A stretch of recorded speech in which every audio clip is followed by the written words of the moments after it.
Dirgahayu Republik Indonesia yang ke-77, NKRI harga mati. Saudaraku sebangsa dan setanah air, salam hormat, salam NKRI, salam Nusantara untuk kita semua. Ada sebuah momen yang sangat menarik, yakni Presiden Insinyur Haji Joko Widodo pakai pakaian adat Bangka Belitung yang katanya menjadi sebuah simbol yang sangat kuat pesannya bahwa beliau saat ini berada di pihak Basuki Cahayapurnama atau Ahok yang adalah tokoh politik yang lahir di Bangka Belitung itu. Bukan hanya itu, bahkan kata-kata Presiden Joko Widodo dalam pidatonya pun sangat tegas. Menurut saya, ini adalah sebuah tamparan keras yang dilakukan oleh Presiden Joko Widodo kepada Anies Rashid Baswedan dan Bapak Surya Paloh yang membuat mereka terkaget-kaget sampai tidak bisa menggerakkan mimiknya dan memberikan kesan bahwa Joko Widodo sudah jengah dan jijik sama politik identitas yang dimainkan oleh Anies dan Rizik. Hal ini dibuktikan saat Presiden Joko Widodo mengutarakan pendapatnya di rapat besar MPR yang sangat menggemparkan itu.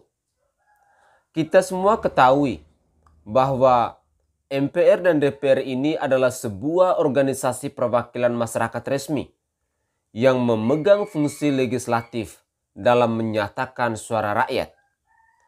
Tapi di dalam pidato kenegaraan, malahan yang mewakili rakyat bukanlah orang-orang MPR atau DPR, melainkan Presiden Joko Widodo itu sendiri.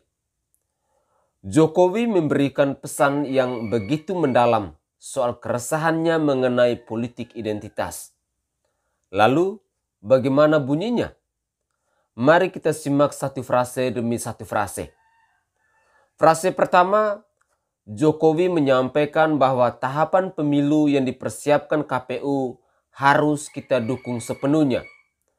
Saya ingatkan, jangan lagi ada politik identitas. Jangan ada lagi politisasi agama dan jangan ada lagi polarisasi sosial. Kalimat ini adalah serangan pembuka dari Joko Widodo kepada Anies Rashid Baswedan dan Surya Paloh. Serangan terbuka yang begitu sadis yang langsung menuju pada titik klimaks. Anies Baswedan dan Surya Paloh adalah dua tokoh yang saling bersimbiosis mutualisme dalam menjalankan politik identitas dan membenarkannya.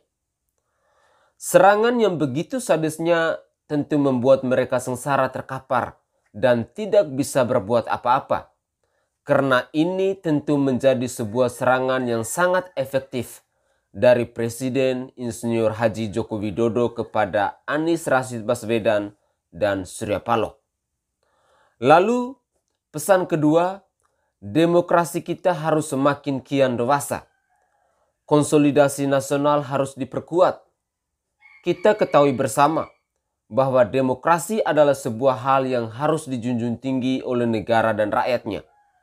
Karena kita tahu bahwa demokrasi ini merupakan hadiah terbesar bagi bangsa Indonesia dengan perjuangan yang luar biasa sulit untuk bebas dari penjajah yang selalu menekan suara minoritas.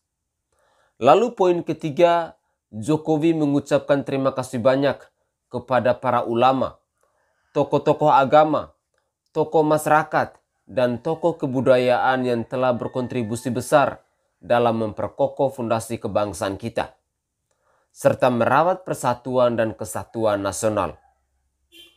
Pelaku politik identitas bukanlah serta-merta dari golongan agama.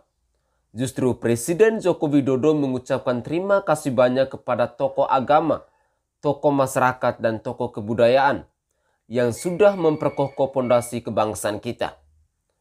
Merawat persatuan dan kesatuan adalah hal yang bisa dilakukan seluruh elemen masyarakat. Saudaraku sebangsa dan setanah air yang sangat saya hormati.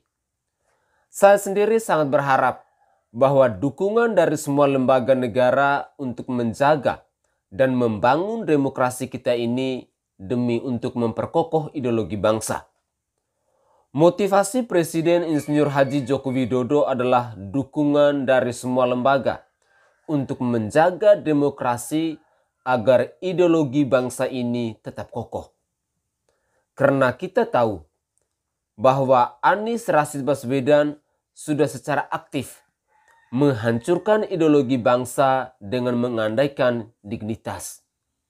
Tapi kali ini Presiden Joko Widodo berhasil membangun sebuah narasi bahwa negara ini harus lepas dari radikalisme dan intoleransi yang pernah di-endorse oleh Anies Rashid Baswedan dan partai politik lainnya itu.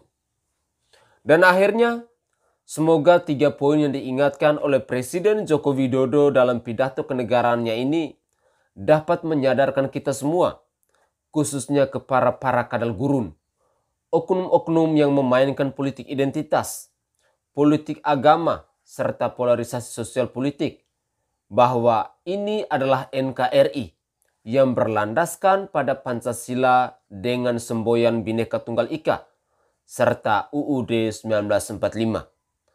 Oleh karena itu, jangan lagi kuar-kuar soal khilafah di bangsa ini.